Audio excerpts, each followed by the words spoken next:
Hello दोस्तों। आज मुंशी प्रेमचंद की हम एक और कहानी सुनेंगे जिसका नाम है कजाकी। बहुत ही अच्छी कहानी है, पूरा आखिर तक ज़रूर सुनना। कहानी पसंद आने पर प्लीज़ इसे एक लाइक और हमारे चैनल को सब्सक्राइब जरूर कर लेना, जिससे कि ऐसी ही सुंदर सुंदर और मनोहर कहानियाँ आप लोगों को मिलती रहे। चलिए बढ़ते हैं कहानी की तरफ। मेरी बाल स्मृतियों में कजाकी एक न मिटने वाला व्यक्ति है। आज 40 साल गुजर गए, कजाकी की मूर्ति अभी तक आंखों के सामने नाच रही है। मैं उन दिनों अपने पिता के साथ आजमगढ़ की एक तहसील में था। कजाकी जाति का पासी था, बड़ा ही हंसमुख, बड़ा ही साहसी और बड़ा ही जिंदा दिल। वो रोज़ शाम को डाक का थैला लेकर आता, रात भर रहता और सवेरे डाक लेकर चला जाता। शाम को फिर उधर से डाक लेकर आ जाता। मैं दिन भर एक उद्विग्न दशा में उसकी राह देखा करता। ज्यों ही 4 बजते व्याकुल होकर सड़क पर आकर खड़ा हो जाता और थोड़ी देर में कजाकी कंधों पर बल्लम रखे उसकी झुंझुनी बजाता दूर से दौड़ा हुआ आता दिखाई देता। वो सांवले रंग का गठीला लंबा जवान था, शरीर सांचे में ऐसा ढला हुआ कि चतुर मूर्तिकार भी उसमें कोई दोष न निकाल सकता था। उसकी छोटी छोटी मूँछें उसके सुडौल चेहरे पर बहुत ही अच्छी मालूम होती थीं। मुझे देखकर वो और तेज़ दौड़ने लगता, उसकी झुंझुनी और तेज़ी से बजने लगती और मेरे हृदय में और ज़ोर से खुशी की धड़कन होने लगती। हर्ष तिरेक में मैं भी दौड़ पड़ता और एक क्षण में कजाकी का कंधा मेरा सिंहासन बन जाता। वो स्थान मेरी अभिलाषाओं का स्वर्ग था। स्वर्ग के निवासियों को भी वो शायद आंदोलित आनंद न मिला हो जो मुझे कजाकी के विशाल कंधों पर मिलता था। संसार मेरी आंखों में तुच्छ हो जाता और जब कजाकी मुझे कंधों पर लिए हुए दौड़ने लगता तब ऐसा मालूम होता मानो मैं हवा के घोड़े पर उड़ा जा रहा हूँ। कजाकी डाक खाने में पहुँचता तो पसीने से तर रहता, लेकिन आराम करने की आदत ना थी। थैला रखते ही वो हम लोगों को लेकर किसी मैदान में निकल जाता। कभी हमारे साथ खेलता, कभी बिरहे गाकर सुनाता और कभी कहानियाँ सुनाता। उसे चोरी, डाके, मारपीट, भूत प्रेत की सैकड़ों कहानियाँ याद थीं। मैं ये कहानियाँ सुनकर विस्मयपूर्ण आनंद में मगन हो जाता। उसकी कहानियों के चोर और डाकू सच्चे योद्धा होते थे, जो अमीरों को लूटकर दीन दुखी प्राणियों का पालन करते थे। मुझे उन पर घृणा के बदले श्रद्धा होती थी। एक दिन कजाकी को डाक का थैला लेकर आने में देर हो गई। सूर्यास्त हो गया और वो दिखलाई न दिया। मैं खोया हुआ सा सड़क पर दूर तक आंखें फाड़ फाड़ कर देखता रहा, पर वो परिचित रेखा दिखलाई न पड़ती थी। कान लगाकर सुनता था, पर झुनझुन की वो आमोदमय ध्वनि सुनाई न देती थी। प्रकाश के साथ मेरी आशा भी मलिन होती जाती थी। उधर से किसी को आते देखता तो पूछता, कजाकी आता है? पर या तो कोई सुनता ही न था या केवल सिर हिला देता था। सहसा झुनझुन की आवाज़ कानों में आई। मुझे अंधेरे में चारों ओर भूती दिखलाई देते थे। यहाँ तक कि माताजी के कमरे में ताक पर रखी हुई मिठाई भी अंधेरा हो जाने के बाद मेरे लिए त्याज्य हो जाती थी। लेकिन वो आवाज़ सुनते ही मैं उसकी तरफ जोर से दौड़ा। हाँ, वो कजाकी ही था। उसे देखते ही मेरी विकलता क्रोध में बदल गई। मैं उसे मारने लगा, फिर रूठ करके अलग खड़ा हो गया। कजाकी ने हंसकर कहा, मारोगे तो मैं एक चीज़ लाया हूँ, वो ना दूंगा। मैंने साहस करके कहा, जाओ, मत देना, मैं लूँगा ही नहीं। कजाकी बोला, अभी दिखा दूँ तो दौड़कर गोद में उठा लोगे। मैंने पिघल कर कहा, अच्छा दिखा दो। कजाकी बोला, तो आकर मेरे कंधों पर बैठ जाओ, फिर मैं यहाँ से भागूं। आज बहुत देर हो गई, बाबूजी बिगड़ रहे होंगे। मैंने अकड़कर कहा, पहले दिखाओ। मेरी विजय हुई। अगर कजाकी को देर का डर न होता और वो 1 मिनट भी और रुक सकता तो शायद पासा पलट जाता। उसने कोई चीज़ दिखलाई जिसे वो एक हाथ से छाती से चिपटाए हुए था। लंबा मुंह और 2 आँखें चमक रही थीं। मैंने उसे दौड़कर कजाकी की गोद से ले लिया। ये हिरन का बच्चा था। आहा, मेरी उस खुशी का कौन अनुमान करेगा। तब से न जाने कितनी कठिन परीक्षाएं पास की, अच्छा पद भी पाया, राय बहादुर भी हुआ, पर वो खुशी फिर न हासिल हुई। मैं उसे गोद में लिए उसके कोमल स्पर्श का आनंद उठाता घर की ओर दौड़ा। कजाकी को आने में क्यों इतनी देर हुई, इसका ख्याल ही न रहा। मैंने पूछा, ये कहाँ मिला कजाकी? कजाकी बोला, भैया, यहाँ से थोड़ी दूर पर एक छोटा सा जंगल है, उसमें बहुत से हिरन हैं। मेरा बहुत जी चाहता था कि कोई बच्चा मिल जाए तो तुम्हें दूं। आज ये बच्चा हिरनों के झुंड के साथ दिखलाई दिया। मैं झुंड की ओर दौड़ा, तो सब के सब भागे। ये बच्चा भी भागा, लेकिन मैंने पीछा न छोड़ा और हिरन तो बहुत दूर निकल गए, यही पीछे रह गया और मैंने इसे पकड़ लिया, इसीलिए इतनी देर हुई। यूँ बातें करते करते हम दोनों डाकखाने पहुँचे। बाबूजी ने मुझे न देखा, हिरन के बच्चे को भी न देखा। कजाकी पर ही उनकी निगाह पड़ी और बिगड़ कर बोले, आज इतनी देर कहाँ लगाई? अब थैला लेकर आया है, उसे लेकर क्या करूं? डाक तो चली गई, बता तूने इतनी देर कहाँ लगाई? कजाकी के मुंह से आवाज़ ना निकली। बाबूजी ने कहा, तुझे शायद अब नौकरी नहीं करनी, नीच है ना, पेट भरा तो मोटा हो गया, जब भूखों मरने लगेगा तो आंखें खुलेंगी। कजाकी चुपचाप खड़ा रहा। बाबूजी का क्रोध और बढ़ा, बोले, अच्छा थैला रख दे और अपने घर की राह ले। सुअर, अब डाक लेके आया है, तेरा क्या बिगड़ेगा? जहाँ चाहेगा मजूरी कर लेगा, माथे तो मेरी आएगी, जवाब तो मुझसे तलब होगा। कजाकी ने रुहा से होकर कहा, सरकार अब कभी देर न होगी। बाबूजी, आज क्यों देर की, इसका जवाब दे। कजाकी के पास इसका कोई जवाब न था। आश्चर्य तो ये था कि मेरी भी जबान बंद हो गई। बाबूजी बड़े गुस्से पर थे, उन्हें काम करना पड़ता था, इसी से बात बात पर झुंझला पड़ते थे। मैं तो कभी उनके सामने जाता ही ना था, वो भी मुझे कभी प्यार न करते थे। घर में केवल 2 बार घंटे घंटे भर के लिए भोजन करने आते थे, बाकी सारे दिन दफ्तर में लिखा करते थे। उन्होंने बार बार एक सहकारी के लिए अफसरों में विनय की थी, पर इसका कुछ असर न हुआ था। यहाँ तक कि तातील के दिन भी बाबूजी दफ्तर में ही रहते थे। केवल माताजी उनका क्रोध शांत करना जानती थीं। पर वो दफ्तर में कैसे आती? बेचारा कजाकी उसी वक्त मेरे देखते देखते निकाल दिया गया। उसका बल्लम, चपरास और साफा छीन लिया गया और उसे डाकखाने से निकल जाने का नादरी हुक्म सुना दिया गया। आह, उस वक्त मेरा जी चाहता था कि मेरे पास सोने की लंका होती तो कजाकी को दे देता और बाबूजी को दिखा देता कि आपके निकाल देने से कजाकी का बाल भी बांका नहीं हुआ। किसी योद्धा को अपनी तलवार पर जितना घमंड होता है, उतना ही घमंड कजाकी को अपनी चपरास पर था। जब वो चपरास खोलने लगा तो उसके हाथ कांप रहे थे और आंखों से आंसू बह रहे थे। और इस सारे उपद्रव की जड़ वो कोमल वस्तु थी जो मेरी गोद में मुँह छिपाए ऐसे चैन से बैठी हुई थी, मानो माता की गोद में हो। जब वो कजाकी चला तो मैं धीरे धीरे उसके पीछे पीछे चला। मेरे घर के द्वार पर आकर कजाकी ने कहा, भैया आप घर जाओ, सांझ हो गई। मैं चुपचाप खड़ा अपने आंसुओं के वेग को सारी शक्ति से दबा रहा था। कजाकी फिर बोला, भैया मैं कहीं बाहर थोड़े ही चला जाऊंगा, फिर आऊँगा और तुम्हें कंधों पर बैठाकर कुदाऊँगा। बाबूजी ने नौकरी ले ली है तो क्या इतना भी ना करने देंगे? तुमको छोड़कर मैं कहीं न जाऊंगा। जाकर अम्मा से कह दो कजाकी जाता है, उसका कहा सुना माफ़ करें। मैं दौड़ा हुआ घर गया, लेकिन अम्मा जी को कुछ कहने के बदले बिलख बिलख कर रोने लगा। अम्मा जी रसोई के बाहर निकलकर पूछने लगीं, क्या हुआ बेटा, किसने मारा? बाबूजी ने कुछ कहा है। अच्छा रह तो जाओ, ज़रा घर आते हैं तो पूछती हूँ, जब देखो मेरे लड़के को मारा करते हैं। चुप रहो बेटा, अब तुम उनके पास कभी मत जाना। मैंने बड़ी मुश्किल से आवाज़ संभाल कर कहा, कजाकी। अम्मा ने समझा कजाकी ने मारा है, बोली, अच्छा आने दो कजाकी को, देखो खड़े खड़े निकलवा दूंगी। हरकारा होकर मेरे राजा बेटा को मारे, आज ही तो साफा बल्लम सब छिनवा लेती हूँ। वाह, कैसे हिम्मत हुई मेरे बेटे को मारने की। मैंने जल्दी से कहा, नहीं कजाकी ने नहीं मारा, बाबूजी ने उसे निकाल दिया है, उसका साफा बल्लम छीन लिया, चपरास भी ले ली। अम्मा बोली, ये तुम्हारे बाबूजी ने बहुत बुरा किया, वो बेचारा अपने काम में इतना चौकस रहता है, फिर उसे क्यों निकाला? मैंने कहा, आज उसे देर हो गई थी। ये कहकर मैंने हिरन के बच्चे को गोद से उतार दिया। घर में उसके भाग जाने का भय न था। अब तक अम्मा जी की निगाह भी उस पर पड़ चुकी थी।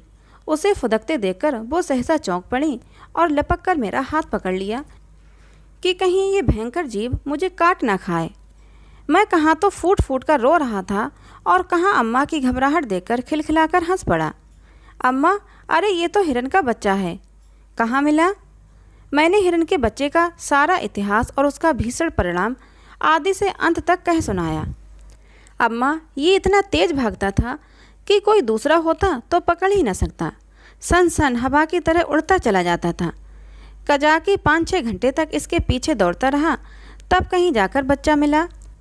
अम्मा, कजाकी की तरह कोई दुनिया भर में नहीं दौड़ सकता, इसी से तो इतनी देर हो गई। इसीलिए बाबूजी ने बेचारे को निकाल दिया। चपरास, साफा, बल्लम सब छीन लिया। अब बेचारा क्या करेगा, भूखों मर जाएगा।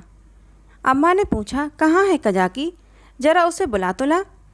मैंने कहा, बाहर तो खड़ा है, कहता था अम्मा जी से मेरा कहा सुना माफ़ करवा देना। अब तक अम्मा जी मेरे वृत्तांत को दिल लगी समझ रही थीं। शायद वो समझती थीं कि बाबूजी ने कजाकी को डांटा होगा, लेकिन मेरा अंतिम वाक्य सुनकर संशय हुआ कि सचमुच तो कजाकी बर्खास्त नहीं कर दिया गया। बाहर आकर कजाकी कजाकी पुकारने लगी, मगर कजाकी का कहीं पता ना था। मैंने बार बार पुकारा, लेकिन कजाकी वहाँ ना था।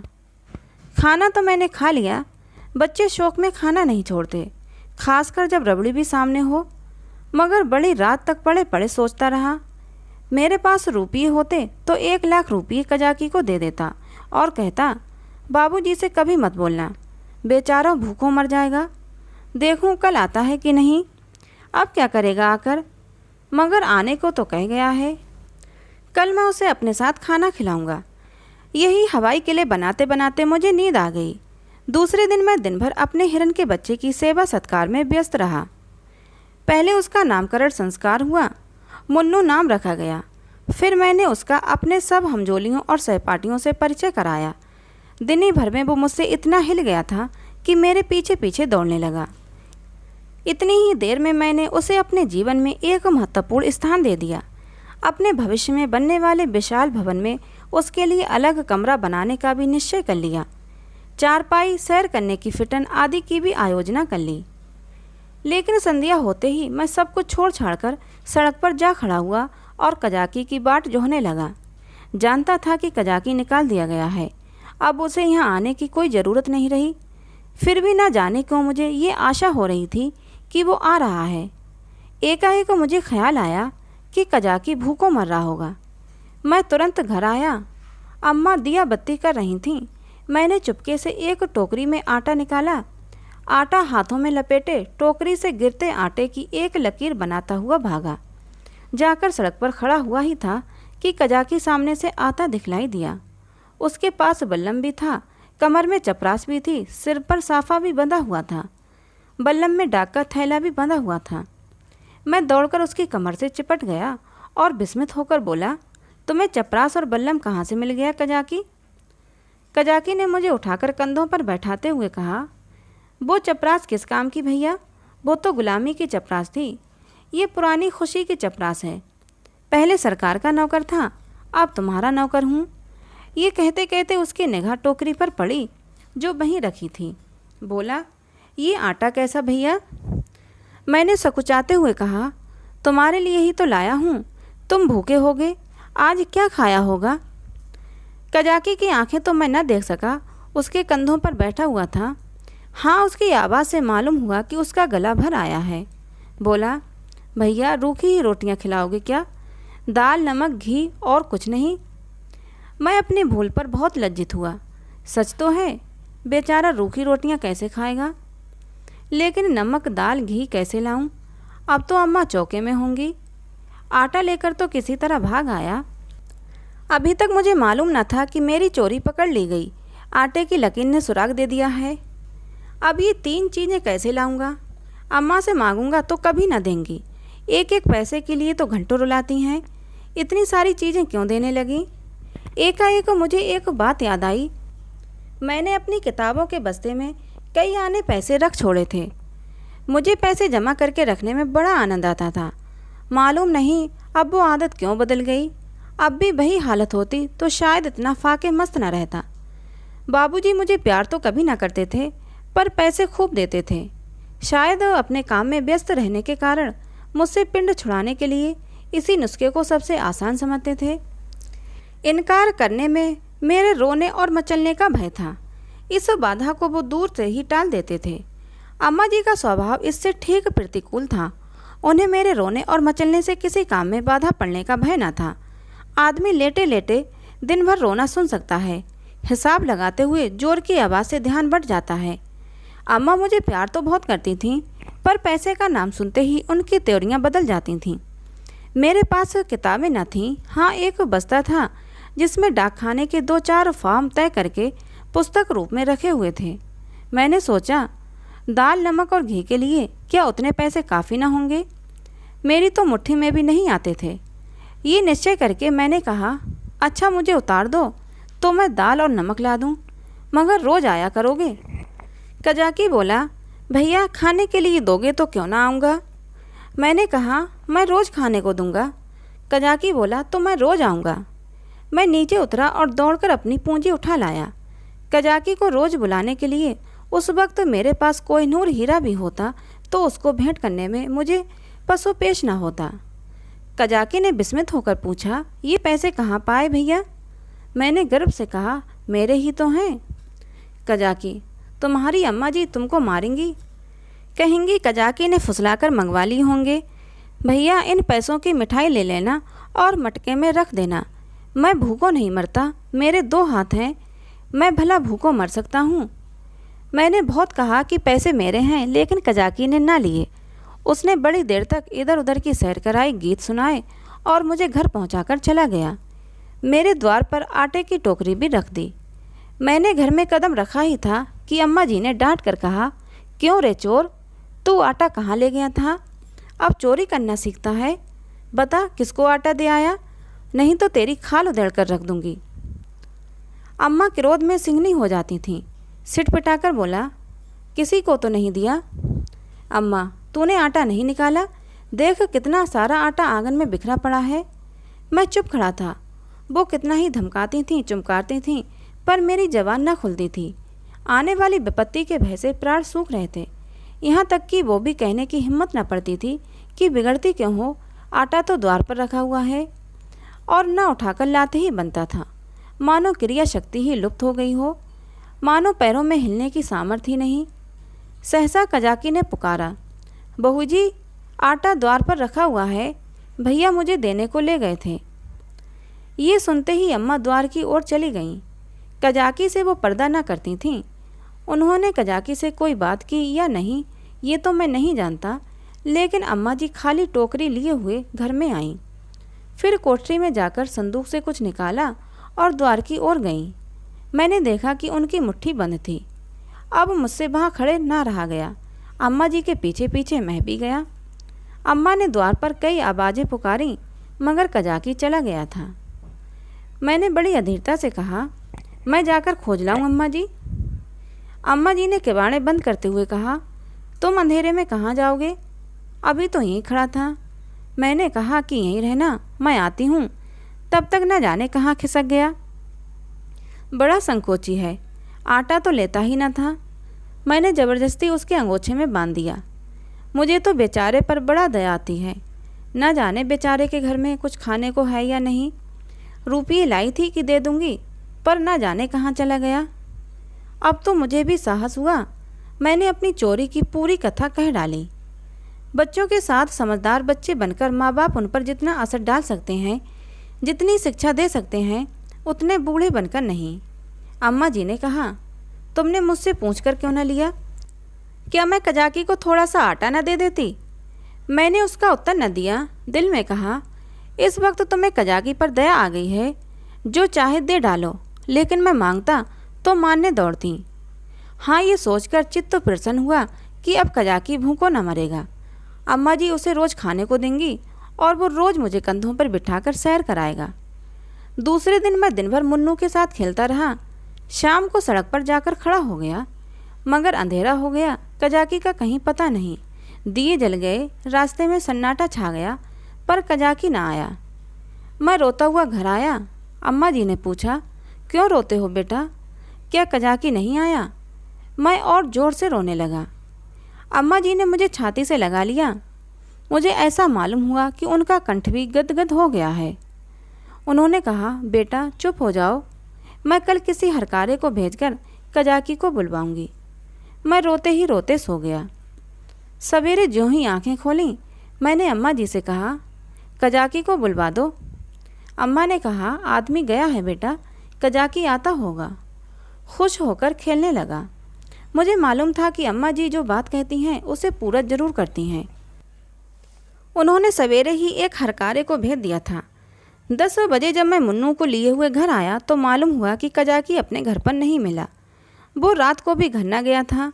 उसकी स्त्री रो रही थी कि न जाने कहाँ चले गए। उसे भय था कि वो कहीं भाग न गया हो। बालकों का हृदय कितना कोमल होता है, इसका अनुमान दूसरा नहीं कर सकता। उनमें अपने भावों को व्यक्त करने के लिए शब्द नहीं होते। उन्हें यह भी ज्ञात नहीं होता कि कौन सी बात उन्हें विकल कर रही है, कौन सा कांटा उनके हृदय में खटक रहा है, क्यों बार बार उन्हें रोना आता है, क्यों वे मन मारे बैठे रहते हैं, क्यों खेलने में जी नहीं लगता। मेरी भी यही दशा थी। कभी घर में आता, कभी बाहर जाता, कभी सड़क पर जा पहुंचता। आंखें कजाकी को ढूंढ रही थीं। वो कहाँ चला गया, कहीं भाग तो नहीं गया। तीसरे पहर को मैं खोया हुआ सा सड़क पर खड़ा था। सहसा मैंने कजाकी को एक गली में देखा। हाँ, वो कजाकी ही था।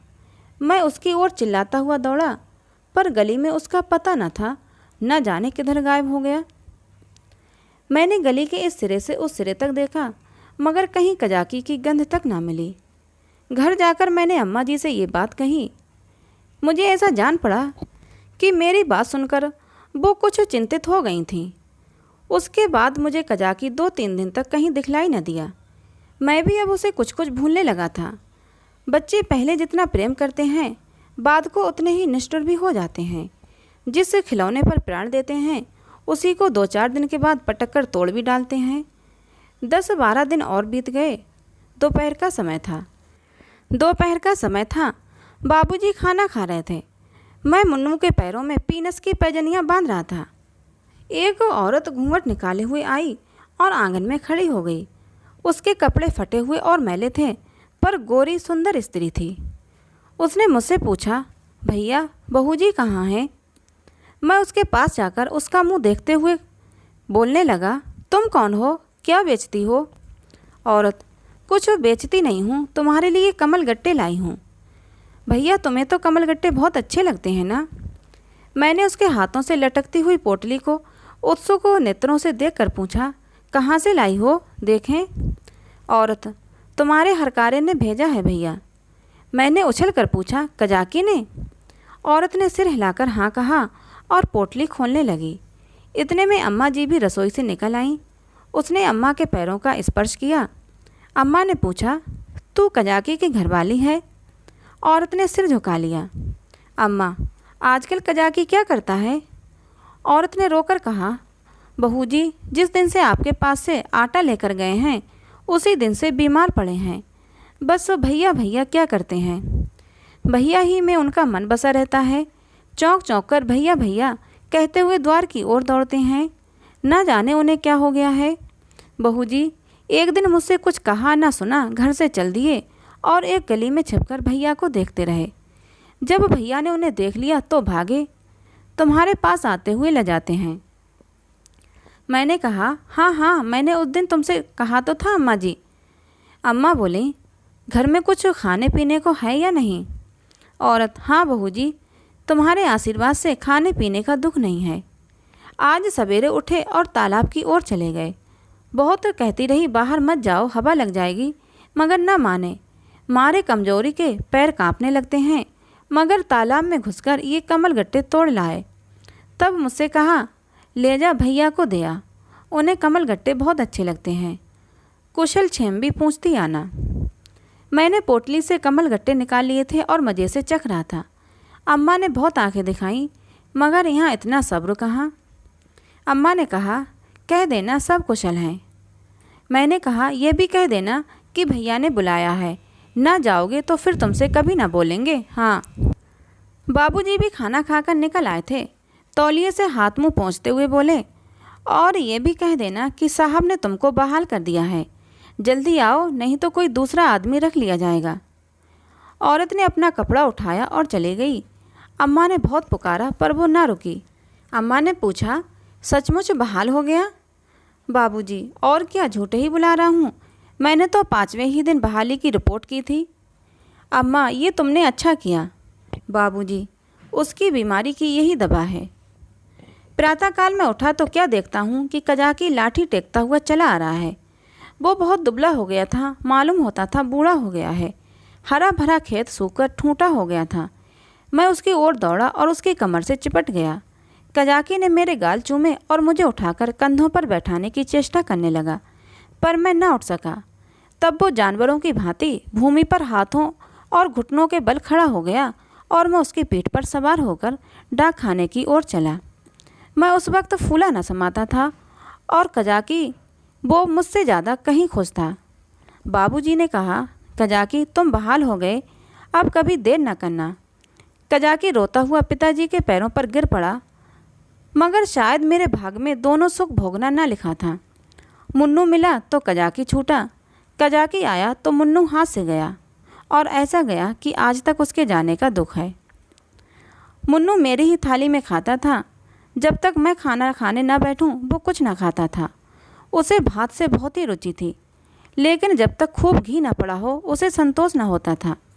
वो मेरे ही साथ सोता था, मेरे ही साथ उठता भी था। सफाई तो उसे इतनी पसंद थी कि मलमूत्र त्याग करने के लिए घर से बाहर मैदान में निकल जाता था।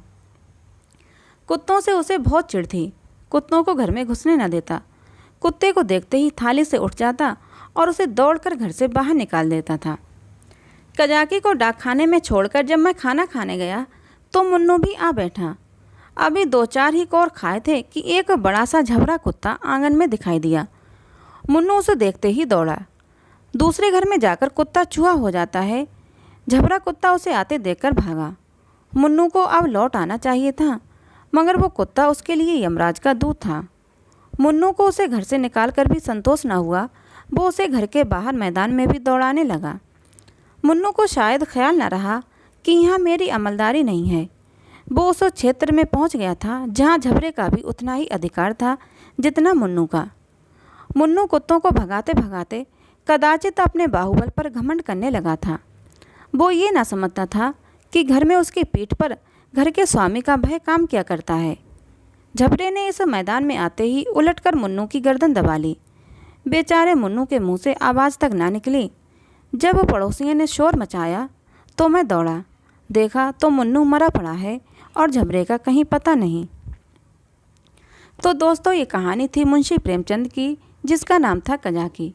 कहानी आपको कैसी लगी प्लीज़ कमेंट बॉक्स में ज़रूर बताना।